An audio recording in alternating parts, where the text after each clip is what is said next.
Everyone, welcome to the channel Sweety Medico. जैसे कि हमने अपने लास्ट लेक्चर में बात की थी किंगडम मोनेरा के बारे में, उसमें हमने मोनेरा से रिलेटेड अपनी सारी चीज़ों को कवर किया था, सारे इंपॉर्टेंट पॉइंट्स को कवर किया था, नीट में आने वाले, बोर्ड्स में आने वाले हर एक पॉइंट को कवर किया था। आज हम चलेंगे अपने next kingdom, that is called kingdom protista. Kingdom protista के बारे में मैं आपको बताती हूँ। जो ये किंगडम प्रोटिस्टा होता है, इसके अंदर सारे वो ऑर्गेनिजम्स आते हैं जो कि सिंगल सेल होते हैं और कैसे होते हैं, यूकैरियोट्स होते हैं। सिंगल सेल होते हैं और कैसे होते हैं, यूकैरियोट्स। यूकैरियोट्स एंड प्रोकैरियोट्स की डेफिनेशन मैंने आपको अपने पिछले लेक्चर्स में भी बताई थी, ठीक है। जिनके पास एक वेल डिफाइंड न्यूक्लियस होता है, न्यूक्लियर मेम्ब्रेन होती है, मेम्ब्रेन बाउंड ऑर्गेनेल्स होती हैं, उन्हें हम क्या कहते हैं, यूकैरियोट्स।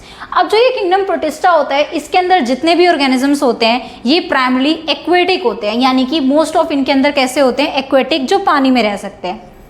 नेक्स्ट बात करते हैं, ये कनेक्टिंग लिंक होते हैं between plant, animal and fungi.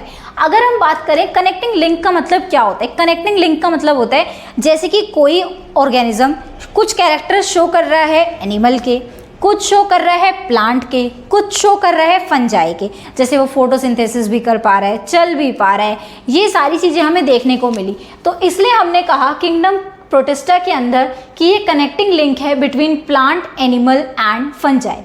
अगर हम नेक्स्ट बात करें अपनी, तो हमें देखना है कुछ के पास सम हैव फ्लैजिला एंड सीलिया। इनके अंदर जो कुछ होते हैं उनके अंदर सीलिया और फ्लैजिला प्रेजेंट होता है। Cilia and flagella are present for the movement. अगर हम नेक्स्ट बात करें तो प्रोटिस्टा रिप्रोड्यूस करता है एसेक्सुअली। कोई भी किंगडम में रिप्रोडक्शन की जब हम बात करते हैं तो वो सेक्सुअली भी होता है और एसेक्सुअली भी होता है। तो प्रोटिस्टा के अंदर वो रिप्रोड्यूस करता है एसेक्सुअली और सेक्सुअली रिप्रोड्यूस करता है by cell fusion and zygote formation. अब इसके बाद हम देखते हैं सेल फ्यूजन और जाइगोट फॉर्मेशन का मतलब क्या है। जैसे कि दो सेल्स होती हैं, ये आपस में फ्यूज करती हैं, ठीक है, जिसे हम कहते हैं फर्टिलाइजेशन होना। क्या कहते हैं, फर्टिलाइजेशन होना। फर्टिलाइजेशन के बाद ये एक जाइगोट बनता है। कैसा बनता है, जाइगोट। ये आपको पता होगा, हैप्लॉइडी NN होती है, ये भी NN होते हैं और ये जाइगोट बन के फिर 2N हो जाता है। तो दो सेल्स होती हैं जो आपस में फ्यूज करती हैं, जिन्हें हम कहते हैं सेल का फ्यूजन होना, या फिर नेक्स्ट टर्म उसे हम क्या कहते हैं, फर्टिलाइजेशन होना। और फिर उसके बाद क्या होता है, जाइगोट का फॉर्मेशन होता है। तो ये था एक किंगडम प्रोटिस्टा के बारे में एक जनरल ओवरव्यू जो आपको पता होना चाहिए। तो गाइस हमने क्या क्या पढ़ा इसके अंदर, कि ये सिंगल सेल यूकैरियोट्स होते हैं, एंड नेक्स्ट ये पानी में रहते हैं और ये कनेक्टिंग लिंक होते हैं between plant, animal and fungi. Next they have some, इनके अंदर कुछ के अंदर सीलिया और फ्लैजिला भी होता है। और नेक्स्ट पॉइंट क्या है कि ये एसेक्सुअली रिप्रोड्यूस करते हैं और सेक्सुअली करते हैं तो सेल फ्यूजन और जाइगोट फॉर्मेशन से करते हैं। तो ये हमारा किंगडम प्रोटिस्टा के जनरल कैरेक्टरिस्टिक आती हैं।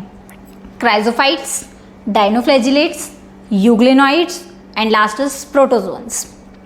हम इसे याद कैसे करते हैं, CDE। C से क्राइजोफाइट्स, D से डायनोफ्लैजिलेट्स और E से यूग्लेनॉइड्स।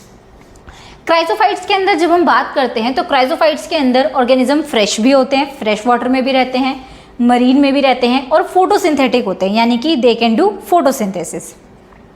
अब इसके अंदर जो ऑर्गेनिजम्स होते हैं उनके एग्जाम्पल के बारे में बात करते हैं। कौन से होते हैं, वो होते हैं डायटम्स और गोल्डन एल्गी। क्या कहते हैं हम उन्हें, डायटम्स और गोल्डन एल्गी कहते हैं। ये इसके एग्जाम्पल है क्राइजोफाइट्स के। अब आप पूछेंगे कि मैम स्ट्रक्चर कैसा होता है क्राइजोफाइट्स का, तो ये होता है स्ट्रक्चर क्राइजोफाइट्स का। आपने कभी भी देखिए सोप बॉक्स को देखा है, साबुन की जो डिब्बी आती है आपने देखा होगा, ऊपर से एक कवर होता है और अंदर की साइड एक कवर होता है, ठीक है, जिसके अंदर हम अपनी सोप को रखते हैं। तो जो ऊपर वाली साइड होती है वो थोड़ी बड़ी होती है कि वो उसको कवर कर पाए, और अंदर वाली थोड़ी छोटी होती है, ठीक है।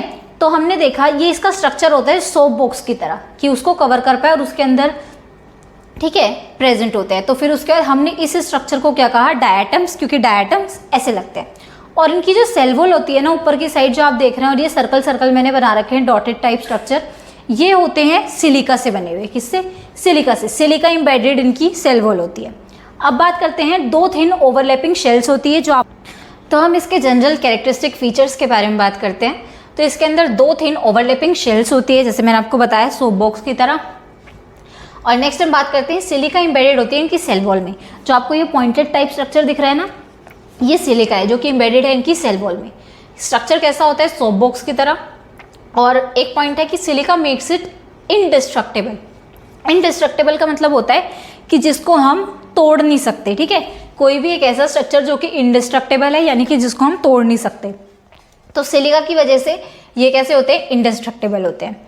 नेक्स्ट बात करते हैं, provide glass like appearance. Glass like appearance क्यों आती है, क्योंकि ये सिलिका से बने हुए होते हैं एंड सिलिका की अपीयरेंस ग्लास लाइक होती है, ठीक है। तो silica provide glass like appearance. अब हम बात करते हैं, एक पॉइंट है जो कि बहुत इंपॉर्टेंट पॉइंट है, पहले हम इसे पढ़ लेते हैं फिर समझाती हूँ। After death accumulate at bottom of ocean form huge bodies called diatomaceous earth. जब इन सारे डायटम्स की डेथ हो जाती है ना, तो ये सारे अभी तो पहले ओशन के लेवल पे, ठीक है, जब इनकी डेथ हो जाएगी ये सारे नीचे जाके इकट्ठे हो जाते हैं। जब ये नीचे जाके इकट्ठे हो जाएंगे तो लेयर बाय लेयर इकट्ठी होती जाएगी, जिसकी वजह से एक ऐसा सरफेस बन जाएगा जिसे हम कहेंगे डायटोमेशियस अर्थ का बनना, ठीक है। तो आफ्टर देयर डेथ ये क्या करते हैं, एक्यूमुलेट हो जाते हैं बॉटम ऑफ ओशन में जाके और एक ह्यूज बॉडीज बनाते हैं जिन्हें हम क्या कहते हैं, डायटोमेशियस अर्थ। अब एक पॉइंट का बहुत खासा ध्यान रखना है कि ये मिलियन है या फिर बिलियन है, तो आपको याद रखना है बाय बिलियंस ऑफ ईयर्स बनाते हैं। अब आप बोलेंगे कि मैम अगर ये बन रही है डायटोमेशियस अर्थ तो ये कितना टाइम लेगी है, ठीक है। तो आपको याद रखना है मिलियन नहीं है, क्या है, बिलियन। क्या है, बिलियन। कैसे याद रखना है, हम क्राइजोफाइट्स के बारे में बात कर रहे हैं तो क्राइजोफाइट से पहले क्या आता है, बी, ठीक है। तो क्या बोलना है हमें, बिलियंस ऑफ ईयर्स लगते हैं। नेक्स्ट बात करते हैं, चीफ प्रोड्यूसर होते हैं ओशन में। जैसे कि प्रोड्यूसर कौन होता है, जो कि खाना बनता है दूसरों के लिए, दैट इज कॉल्ड प्रोड्यूसर, या फिर खाना बनाता है दूसरों के लिए, दैट इज कॉल्ड प्रोड्यूसर। तो ये इतने लार्ज अमाउंट में होते हैं कि ये प्रोड्यूसर होता है। अगर मान लो ये मर जाएंगे, ठीक है, तो फिर इनको कोई खाने वाला आएगा तो ये प्रोड्यूसर हो गए। अब ये खाना अगर खुद भी बनाएंगे, हम इन्हें फाइटोप्लैंक्टन्स कहते हैं, जो कि ओशन के अंदर जाके अपना खाना खुद बनाते हैं, ठीक है। तो हम ये कहते हैं फाइटोप्लैंक्टन्स। नेक्स्ट हम बात करते हैं, इनके अंदर फ्लैजिला जो होता है वो एब्सेंट होता है, ठीक है, फ्लैजिला इनके अंदर नहीं होता। नेक्स्ट, ये फ्लोट करते हैं पैसिवली विद वाटर करंट, यानी कि जिस साइड पानी इन्हें बहा के लेकर जाता है उसी साइड ये फ्लोट करते हैं। तो फ्लोट पैसिवली फ्लो करते जाते हैं, जिधर की साइड वाटर फ्लो कर रही है उधर की साइड ही फ्लो करते जाते हैं। का पॉइंट कैसा है आप पूछेंगे, CO2 फिक्सेशन का मतलब होता है कि जैसे कि डायटम्स का सबसे अच्छा काम होता है कि वो ना जितनी भी एटमॉस्फेयर के अंदर CO2 होती है वो सारी अपने अंदर ले लेते हैं और बॉटम ऑफ ओशन में जाके छुप जाते हैं। तो इसका मतलब है कि ये CO2 में से एनवायरनमेंट को निकाल रहे हैं, तो यानी कि ये CO2 को निकाल रहे हैं तो कार्बन डाइऑक्साइड की अमाउंट कम कर रहे हैं, यानी कि जो पॉल्यूशन होता था CO2 के थ्रू हमारे एनवायरनमेंट में उसे ये कम कर रहे हैं। तो यानी कि ये ग्लोबल वार्मिंग को कम कर रहे हैं, राइट। तो ये हम बात करेंगे कि CO2 फिक्सेशन करते हैं, ये CO2 को सारी अपने अंदर ले लेते हैं और नीचे ओशन के अंदर जाके सारे इकट्ठे हो जाते हैं और हम इन्हें क्या कहते हैं, फाइटोप्लैंक्टन्स। हम इन्हें क्या कहते हैं, फाइटोप्लैंक्टन्स इनका नाम है, यानी कि जो ओशन के अंदर रहते हैं हम उन्हें क्या कहते हैं, फाइटोप्लैंक्टन। जो अपना खाना खुद बना सकते हैं और ओशन के अंदर रहते हैं, वी से देम फाइटोप्लैंक्टन्स। नेक्स्ट बात करते हैं, इंडिकेटर ऑफ वाटर पॉल्यूशन। आप पूछेंगे ये वाटर पॉल्यूशन के इंडिकेटर कैसे हैं। आपने कभी भी देखा होगा कि जहां पर भी डाई आइटम्स प्रेजेंट होते हैं वो माना जाता है कि ये पॉल्यूटेड वाटर नहीं है, और जहाँ पॉल्यूटेड वाटर होता है वहाँ पे डाई आइटम्स कभी भी पैदा नहीं होते। तो हमने लिखा है इधर कि ये क्या होते हैं, इंडिकेटर होते हैं वाटर पॉल्यूशन के, and absent in polluted water और बीइंग ग्रिटी, ठीक है। ये ग्रिटी होने के नाते ये क्या करते हैं, किस में काम आते हैं, स्टोन पॉलिशिंग में काम आते हैं। आपने ग्रिटी का मतलब सुना हो, किरकिरा टाइप स्ट्रक्चर नहीं होता, जैसे हम बोलते हैं खुरदरा सा स्ट्रक्चर है, उसे हम कहते हैं ग्रिटी टाइप स्ट्रक्चर होना। तो बीइंग ग्रिटी ये किस में काम आते हैं, स्टोन पॉलिशिंग में काम आते हैं, सिरप मेकिंग में काम आते हैं, और ऑयल की जब हमें फिल्ट्रेशंस वगैरह करनी होती है ये तब काम आते हैं, because it has a gritty nature, ठीक है। तो ये हमारा क्राइजोफाइट्स जो टॉपिक था, इसके अंदर सब टॉपिक था प्रोटिस्टा के अंदर, फर्स्ट सब टॉपिक क्राइजोफाइट्स, वो हमारा पूरा होता है। नेक्स्ट पे हम आते हैं डायनोफ्लैजिलेट्स। अब आप पूछेंगे कि ये डायनोफ्लैजिलेट के नाम से ही पता चल रहा है, डायनोफ्लैजिलेट, यानी कि जिसके अंदर 2 फ्लैजिला प्रेजेंट है हमने उसे कहा डायनोफ्लैजिलेट, राइट। ये कैसे होते हैं, मोस्टली मरीन होते हैं ये, ठीक है। और नेक्स्ट ये भी कैसे होते हैं, फोटोसिंथेटिक होते हैं। उसके अंदर ध्यान रखना था आपको, क्या ध्यान रखना था कि फ्रेश होते हैं, मरीन होते हैं और फोटोसिंथेटिक होते हैं। और इसमें क्या ध्यान रखना है, मोस्टली मरीन होते हैं, फ्रेश और मरीन दोनों हैं, और इधर मोस्टली मरीन है और फोटोसिंथेटिक तो ये भी है। नेक्स्ट बात करते हैं, इसके अंदर ना 2 अनइक्वल फ्लैजिला होते हैं। कैसे अनइक्वल फ्लैजिला होते हैं, यानी कि एक फ्लैजिला छोटा होता है और एक फ्लैजिला कैसा होता है, इनका बड़ा होता है। ठीक है, इसलिए हम इनके स्ट्रक्चर को क्या कहते हैं, हेट्रोकॉन। जिनके अंदर 2 अनइक्वल फ्लैजिला प्रेजेंट होते हैं हम उन्हें क्या कहते हैं, हेट्रोकॉन। अब नेक्स्ट इसके स्ट्रक्चर को देखते हैं डायनोफ्लैजिलेट के। ये एक डायनोफ्लैजिलेट का स्ट्रक्चर है। ठीक है, इसके अंदर आप देखेंगे ये जो मैंने डार्क कर रखा है, एक फ्लैजिला तो इसका ये है और दूसरा फ्लैजिला इसका ये है। जो इसका ये वाला फ्लैजिला है इसको हमने कहा दिस इज ट्रांसवर्स फ्लैजिला। कैसा फ्लैजिला है ये, ट्रांसवर्स फ्लैजिला। जो ऐसे हॉरिजॉन्टल पोजीशन में है that is called transverse flagella, और जो ऐसे लॉन्गिट्यूडनल पोजीशन में है, ठीक है, हमने उसे क्या कहा, लॉन्गिट्यूडनल फ्लैजिला। जो वर्टिकल पोजीशन में, तो 2 फ्लैजिला प्रेजेंट है। जो ऐसे प्रेजेंट है वी से देम ट्रांसवर्स फ्लैजिला, और जो ऐसे प्रेजेंट है हमने उसे क्या कहा, लॉन्गिट्यूडनल फ्लैजिला। अब इसके अंदर जो प्लेट्स होती हैं सेल वॉल वगैरह की, वो कैसी होती है, थिक सेल्यूलोज से बनी होती है, सेल्यूलोजिक प्लेट्स होती है। स्टिफ का मतलब होता है हार्ड टाइप की, ठीक है, जो कि एक हार्ड स्ट्रक्चर आपको दिखे।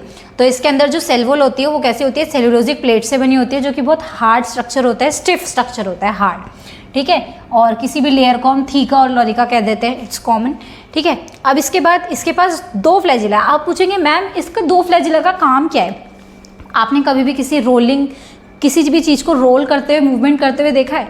उसे रोल करते हुए अपने आप को रोल भी करना है और आगे की साइड भी मूवमेंट करना है। तो इस मूवमेंट को कहते हैं वर्लिंग विप्स टाइप मूवमेंट। क्या कहते हैं इसे, वर्लिंग विप्स टाइप मूवमेंट, यानी कि रोल करते करते आगे भी जाना है, ठीक है, और अपने आप को रोल भी करना है। तो ये उस तरीके की मूवमेंट शो करते हैं। ठीक है, क्योंकि इन्हें दो डायरेक्शंस में अपनी मूवमेंट शो करनी है, आगे भी शो करनी है, ठीक है, और रोलिंग में भी शो करनी है। नेक्स्ट बात करते हैं, can be different in colour. ठीक है, यहाँ मैंने लिखा है डिफरेंट। ये डिफरेंट हो सकते हैं कलर में, जैसे कि रेड हो सकते हैं, ऑरेंज हो सकते हैं, ग्रीन हो सकते हैं, ब्राउन हो सकते हैं। जैसा भी पिगमेंट इनके अंदर प्रेजेंट होगा ना, ये उसी कलर के होंगे। ठीक है, जोन सा भी कलर का इनके अंदर पिगमेंट प्रेजेंट होगा, ठीक है, ये उसी कलर के दिखेंगे। अब एक मोस्ट फेवरेट एग्जाम्पल, ठीक है, जो कि आपके नीट एग्जाम में और बोर्ड्स एग्जाम में अक्सर पूछा जाता है, क्या एग्जाम्पल है वो, रेड डायनोफ्लैजिलेट। रेड डायनोफ्लैजिलेट का एग्जाम्पल है गोनियोलेक्स। ठीक है, ये एक ऐसा रेड डायनोफ्लैजिलेट है गोनियोलेक्स जो कि रेड टाइड्स प्रोड्यूस करता है ओशियन के अंदर। आपने कभी भी देखा होगा ओशियन के अंदर जब लहरें आती हैं तो कभी कभी रेड भी दिखने लग जाती हैं। ठीक है, तो हम कहते हैं उन्हें रेड टाइड्स इन ओशियन। कैसे दिखती हैं वो रेड, क्योंकि ये सारे एक जगह जाके इकट्ठे हो जाते हैं, रेड डायनोफ्लैजिलेट गोनियोलेक्स, जिसकी वजह से हमें लगता है कि ओशन के अंदर से रेड टाइड्स आ रही हैं, बट वो क्या होता है, रेड डायनोफ्लैजिलेट गोनियोलेक्स सारे इकट्ठे हुए होते हैं। ठीक है, अब उसके बाद हम बात करते हैं, इसमें से कुछ जो डायनोफ्लैजिलेट होते हैं वो प्रोड्यूस करते हैं एक टॉक्सिन जिसका नाम है सेक्सी टॉक्सिन। ठीक है, सेक्सी टॉक्सिन क्या करता है, जो कि फिश वगैरह को किल करता है और कुछ अदर एनिमल्स को किल करता है हमारे ओशन के अंदर। ठीक है, तो ये हमारे लिए हार्मफुल होता है क्योंकि ये हमारे कुछ एनिमल्स को, कुछ फिशेस वगैरह को ये किल करने में काम आता है सेक्सी टॉक्सिन, जो कि कौन प्रोड्यूस करते हैं, डायनोफ्लैजिलेट्स। ठीक है, तो ये हमारा पूरा टॉपिक था प्रोटिस्टा के बारे में, किसके बारे में, क्राइजोफाइट्स के बारे में एंड डायनोफ्लैजिलेट्स के बारे में। नेक्स्ट लेक्चर में हम अपने यूग्लिनोइड्स को कवर करेंगे और जो आने वाले प्रोटोजोएंस वगैरह हैं हम उन्हें कवर करेंगे। ठीक है, स्लाइम मोल्ड्स वगैरह जो आएंगे उन्हें कवर करेंगे। फिर उसे नेक्स्ट लेक्चर में फंजाई और फिर वायरस वगैरह से रिलेटेड, ऐसे ही हमारा ये चैप्टर एंड अप हो जाएगा। आई होप सो आपको वीडियो अच्छी लगी होगी। इफ़ आपको वीडियो अच्छी लगी होगी तो please like it, share it and subscribe it. Thank you.